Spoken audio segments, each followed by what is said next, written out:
नमस्कार दोस्तों, जय श्री राम, राधे राधे। अगर आपका पेट रोज फूलता है, गैस बनती है, खाना खाने के बाद सीने में जलन होती है और सुबह पेट साफ नहीं होता, तो इस परेशानी को छोटी बात समझकर बिल्कुल नज़रअंदाज मत कीजिए। क्योंकि कब्ज, गैस और एसिडिटी सिर्फ पेट की परेशानी नहीं है। कई बार हमारी रोज की गलत खान पान की आदतें ही इस समस्या को बार बार बुलाती है। कभी पेट में गैस इतनी ज़्यादा बनती है कि पूरा पेट फूल जाता है, कभी खट्टी डकार आने लगती है और कभी खाना खाने के बाद सीने में ऐसी जलन होती है जैसे अंदर से आग लगी हो। और सबसे बड़ी गलती हम क्या करते हैं, परेशानी हुई तुरंत कोई गोली खा ली, थोड़ी देर आराम मिला और फिर वहीं पुरानी आदतें शुरू। लेकिन अगर आप चाहते हैं कि आपका पेट ठीक रहे, सुबह पेट आसानी से साफ हो, गैस और पेट फूलने की परेशानी कम हो और खाना खाने के बाद बार बार जलन न हो, तो आज की ये 7 चीज़ें आपके लिए काम की हो सकती है। इसमें से कुछ चीज़ें ऐसी हैं जो हमारे घर में आसानी से मिल जाती है और इन्हें अपनी रोज़ की डाइट में सही तरीके से शामिल करना बहुत आसान है। लेकिन ध्यान रखिए, सिर्फ कोई एक चीज़ खाने से कब्ज, गैस या एसिडिटी हमेशा के लिए खत्म होने की गारंटी नहीं है। सही खान पान और दिनचर्या भी उतनी ही ज़रूरी है। तो चलिए जानते हैं वो 7 चीज़ें कौन कौन सी है और इन्हें खाने का सही तरीका क्या है। पहला है पपीता। सबसे पहले बात करते हैं पपीते की। अगर आपका पेट ठीक से साफ नहीं होता, मल सख्त रहता है और सुबह शौच करने में काफ़ी समय लगता है, तो पका हुआ पपीता अपनी डाइट में शामिल किया जा सकता है। पपीते में फाइबर और पानी होता है, साथ ही इसमें पपेन नाम का एक एंजाइम पाया जाता है जो पाचन प्रक्रिया में मदद करता है। अब इसे खाना कैसे है? आप सुबह नाश्ते में साथ थोड़ी मात्रा में पका हुआ पपीता ले सकते हैं। लेकिन यहाँ एक गलती बिल्कुल मत करना, यह मत सोचिए कि पपीता ज़्यादा खाएंगे तो कब्ज जल्दी खत्म हो जाएगी। ज़रूरत से ज़्यादा फल खाने से कुछ लोगों को पेट में परेशानी हो सकती है, इसलिए मात्रा संतुलित रखें। और अगर आपको लंबे समय से कब्ज है तो केवल पपीता खाने के भरोसे मत रहें। पानी, फाइबर, शारीरिक गतिविधियाँ और पूरी डाइट पर ध्यान देना जरूरी है। दूसरी है भीगी हुई किशमिश। अब बात करते हैं किशमिश की। बहुत से घरों में किशमिश वैसे ही खाई जाती है, लेकिन कब्ज की समस्या वाले लोगों इस पानी में भिगो कर ले सकते हैं। रात में थोड़ी किशमिश पानी में भिगो कर रख दीजिए और सुबह उसे खा सकते हैं। किशमिश में फाइबर होता है और इसमें प्राकृतिक शर्करा भी होती है, इसलिए अगर आपको डायबिटीज़ है तो किशमिश की मात्रा को लेकर विशेष सावधानी रखें। और एक बात याद रखिए, किशमिश खाने के साथ पानी पीना भी ज़रूरी है, क्योंकि फाइबर वाली चीज़ें तभी अच्छी तरह से काम करती है जब शर्करा में पर्याप्त पानी हो। अब तीसरी चीज़ है दलिया। अगर आपकी रोज की थाली में फाइबर बहुत कम है तो कब्ज की समस्या बार बार हो सकती है। दलिया एक आसान और सामान्य खाना है जिसे नाश्ते में लिया जा सकता है। आप इसे सब्जियों के साथ बनाकर खा सकते हैं। इससे भोजन में फाइबर और सब्जियों की मात्रा बढ़ सकती है। लेकिन ध्यान रखिए, दलिया को बहुत ज़्यादा तेल, घी या मसाले में बनाकर खाने से फ़ायदा कम हो सकता है। सीधी सी बात है, पेट को अगर आराम देना है तो खाना जितना संभव हो उतने हल्का और संतुलित रखिए। और अगर आप पहले बहुत कम फाइबर खाते थे तो अचानक बहुत ज़्यादा फाइबर शुरू मत कीजिए। धीरे धीरे बढ़ाइए और पानी पर्याप्त पीजिए, वरना कुछ लोगों में गैस और पेट फूलना बढ़ सकता है।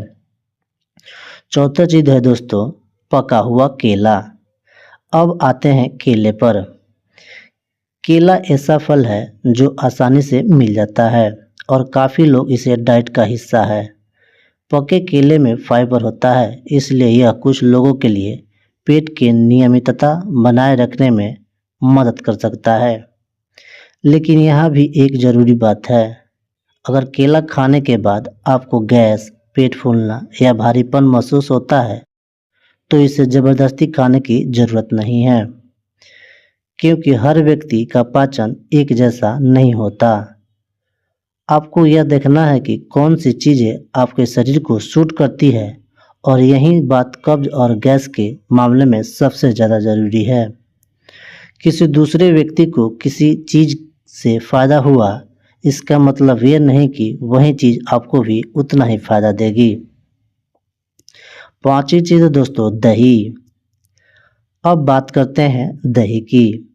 दही में कुछ लाभकारी बैक्टीरिया पाए जाते हैं, जिन्हें प्रोबायोटिक्स कहा गया है। ये आंतों के स्वास्थ्य के लिए उपयोगी हो सकते हैं। अगर दही आपको सूट करता है तो भोजन के साथ थोड़ी मात्रा में लिया जा सकता है।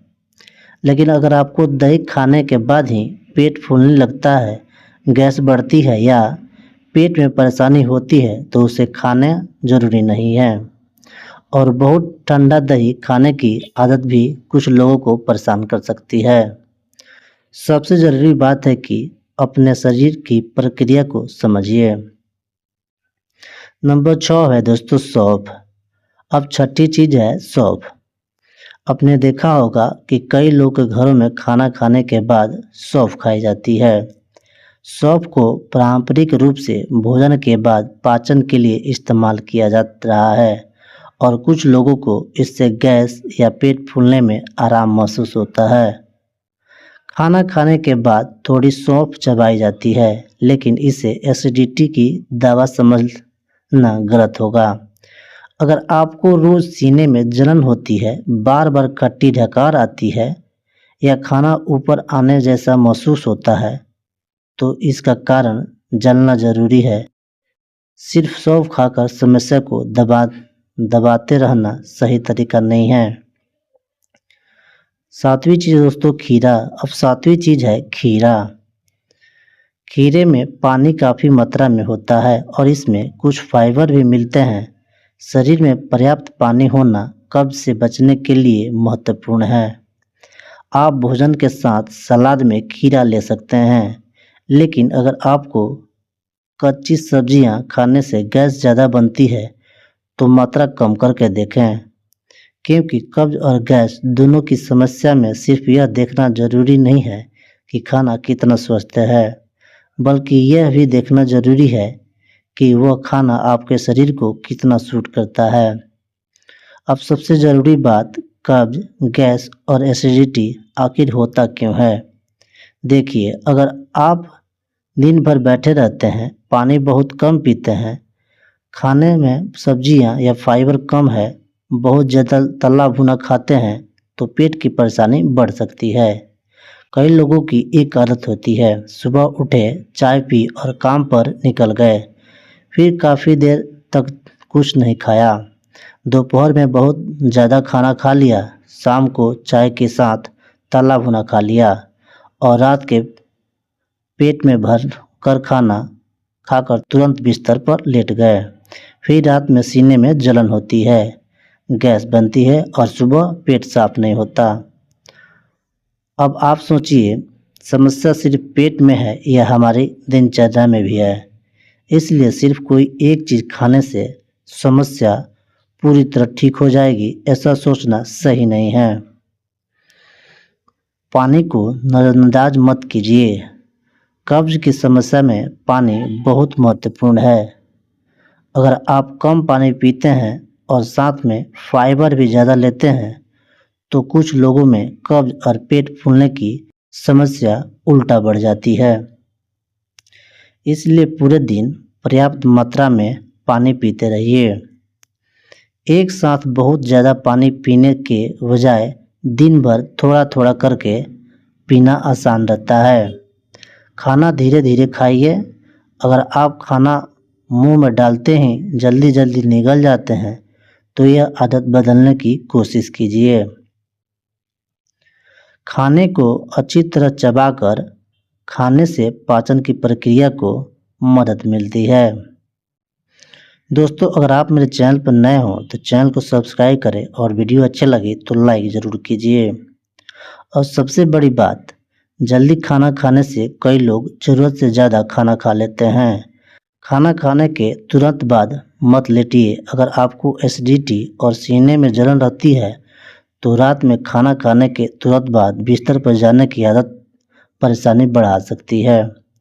मतलब ये नहीं कि आपको ज़िंदगी भर हर चीज़ छोड़नी है, बस मात्रा और बार-बार खाने की आदत पर नियंत्रण रखना ज़रूरी है। एक और ज़रूरी बात, अगर आपको कभी-कभार कब्ज़ या गैस होती है, तो खान-पान और जीवनशैली में सुधार मदद कर सकता है।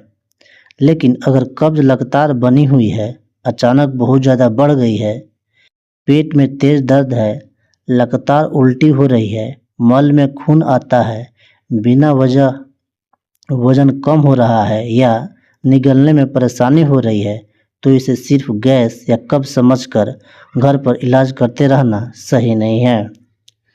ऐसे स्थिति में डॉक्टर से जांच करवाना ज़रूरी है और अगर एसिडिटी इतनी ज़्यादा है कि बार-बार दवा की ज़रूरत पड़ती है, तो डॉक्टर से सलाह लेना ज़रूरी है। लेकिन याद रखिए, पेट को स्वस्थ रखने का सबसे बड़ा राज किसी एक नुस्खे में नहीं, बल्कि रोज़ की अच्छी आदतों में छिपा है। पानी पर्याप्त पीजिए, फाइबर वाली चीज़ें खाइए, खाना धीरे-धीरे खाइए, रात में बहुत भारी खाना खाने से बचिए और रोज़ थोड़ी शारीरिक गतिविधि ज़रूर कीजिए। अगर आपको यह जानकारी उपयोगी लगी हो तो वीडियो को लाइक करें और इसे अपने परिवार के उस व्यक्ति को ज़रूर पहुंचाएं जो रोज़ कब्ज़, गैस, एसिडिटी की शिकायत करता है। और कमेंट में ज़रूर बताइए आपको सबसे ज़्यादा परेशानी कब्ज़ से होती है, गैस से होती है या एसिडिटी से। Thank you.